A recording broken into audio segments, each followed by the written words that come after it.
প্রাথমিক স্কুল এবং হাই স্কুলে মিড ডে মিলের ছাত্রছাত্রীদের মাথাপিছু কত করে টাকা বরাদ্দ করা হলো 2025-এ আপনারা বিস্তারিত নোটিশে দেখে নিন।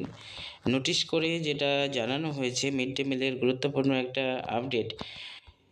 প্রাথমিক স্কুল এবং হাই স্কুলে ছাত্রছাত্রীদের মাথাপিছু কত করে টাকা পাওয়া যায় বা 2025-এ কত করে টাকা বরাদ্দ হলো আপনারা এখানে দেওয়া আছে, বিস্তারিত দেখে নিন।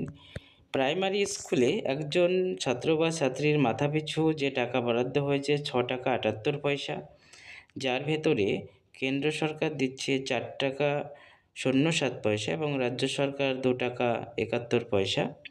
এবং হাই স্কুলের ক্ষেত্রে অর্থাৎ আপার প্রাইমারির ক্ষেত্রে একজন শিক্ষার্থীর মাথাপিছু যে টাকা নতুন বরাদ্দ করা হচ্ছে 10 টাকা 17 পয়সা, যার ভেতরে কেন্দ্র সরকার দেবে 6 টাকা 10 পয়সা এবং রাজ্য সরকার 4 টাকা 07 পয়সা।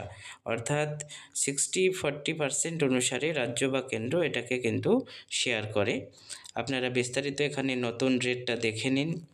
এই যে নতুন রেট করা হয়েছে মিড ডে মিলের, এটা কার্যকর হবে মে মাস থেকেই। মে মাসের 1 তারিখ 2025, অর্থাৎ এই সামনে মাসের 1 তারিখ থেকেই কিন্তু এই নতুন যে মিড ডে মিলের রেট এটা কার্যকর হচ্ছে। আপনারা ভিডিওটি দেখুন এবং সকলের মধ্যে শেয়ার করে দিন।